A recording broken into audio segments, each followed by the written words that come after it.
एक और बड़ी खबर देहरादून से है, जहां पर उत्तराखंड की 2 सीटों पर उपचुनाव। मंगलोर और बद्रीनाथ में विधानसभा उपचुनाव, 2 सीटों पर थमा उपचुनाव का प्रचार। विधानसभा सीटों पर 10 जुलाई को होगा मतदान, 13 जुलाई को उपचुनाव के परिणाम घोषित होंगे। आप प्रत्याशी जो है घर घर जाकर संपर्क भी स्थापित कर सकेंगे आम जनता से, वोटरों से। तो और इस खबर पर लगातार जो हमारे साथ हमारे सहयोगी सोनू सिंह जुड़े हुए हैं। सोनू, बात किया है तो उत्तराखंड की 2 विधानसभा सीटों पर उपचुनाव है। कल 10 तारीख को वोटिंग होगी। चुनाव प्रचार थम चुका है। इस खबर को लेकर क्या कुछ जानकारी, अपडेट?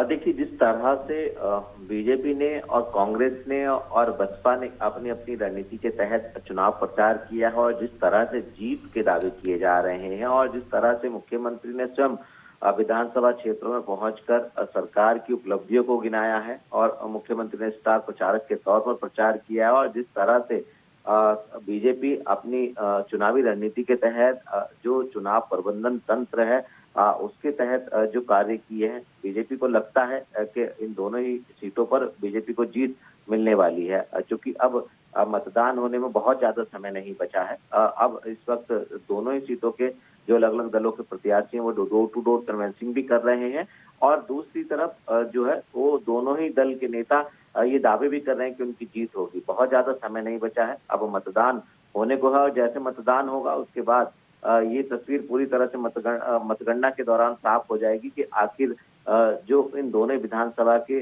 मतदाता हैं उन्होंने अपना किसको जनादेश दिया है। क्या बीजेपी ने जो है वो इतिहास रचने का जो संकल्प बार बार दोहराया है उसको पूरा कर पाएगी और जो कांग्रेस जिस जीत के प्रति आश्वस्त दिखाई दे रही थी, क्या उस पर दोबारा से फिर अपनी जीत का परचम लहरा पाएगी, ये देखना होगा। बहुत ज्यादा समय नहीं, 13 तारीख को जब मतगणना होगी उस वक्त इसकी वास्तविक तस्वीर सबके सामने होगी।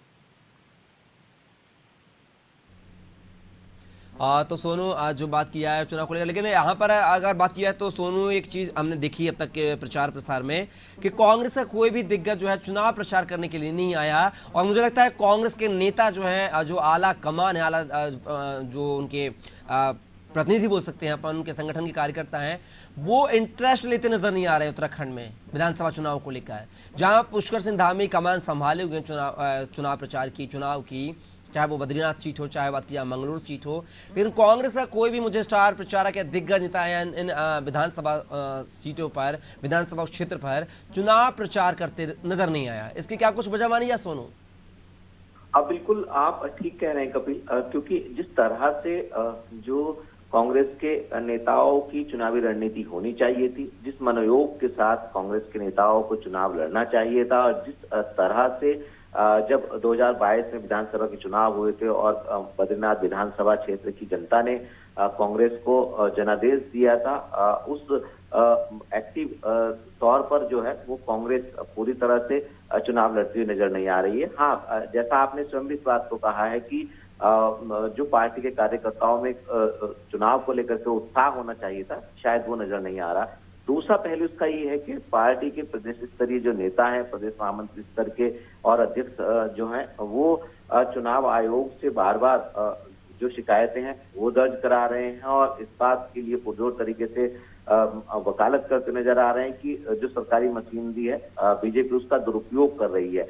लेकिन चुनाव कैसे लड़ा जाए, किस तरह से चुनाव में उत्साह होना चाहिए, किस तरह की रणनीति पार्टी की होनी चाहिए, ये कांग्रेस में उत्साह नजर नहीं आ रहा। तो इससे साफ जाहिर हो रहा है कि जिस तरह से कांग्रेस ने इन दोनों के दोनों विधानसभा सीटों की उपचुनाव पर जीत को कहीं ना कहीं बीजेपी को हम ये भी कह सकते हैं कि एक तरीके से मौका दे दिया है बीजेपी को। अब देखना होगा कि जब मतदान होगा और मतदान के बाद जब परिणाम घोषित किए जाएंगे तो जो कांग्रेस बार बार मुख्यालय पर कांग्रेस के प्रदेश स्तरीय नेता दावा कर रहे हैं, आखिर उनके इन दावों में कितनी सच्चाई है, इसकी तस्वीर 13 तारीख को दोपहर के समय तक साफ हो जाएगी। तो दूसरी वजह ये भी मानी जाए क्या सोनू के जिस तरीके से कांग्रेस में गुटबाजियां जो होती है, क्या वो वजह मानी जाए? क्योंकि बात किया तो 4 अप्रैल 2024 को पूर्व सीएम हरीश रावत ने बयान भी दिया था कि सुस्त और आलसी हो गई है कांग्रेस। तो क्या उसी की ये परिकल्पना देखी जाए, उसी की मतलब पिक्चर देखी जाए उस बयान की? बिल्कुल, देखिए कपिल, इस बात से इनकार नहीं किया जा सकता है कि कांग्रेस जिस तरह से कहीं ना कहीं जिस तरह से कांग्रेस की गुटबाजी है, आपसी खेमेबाजी है, पार्टी के नेताओं की अपनी वर्चस्व की लड़ाई है। और जिस तरह से पिछले अगर कुछ चुनावों पर गौर करें तो कांग्रेस को एक भी चुनाव में जीत हासिल नहीं है। विधानसभा में जरूर कुछ सीटें जीती थी, लोकसभा की आप बात करें तो लोकसभा की साफ है, 5 की सीटें 5 जो है। बीजेपी के पास है। चलिए सोनू, हमारे साथ आप बने रहेगा, आगे भी आपसे जानकारी लेंगे।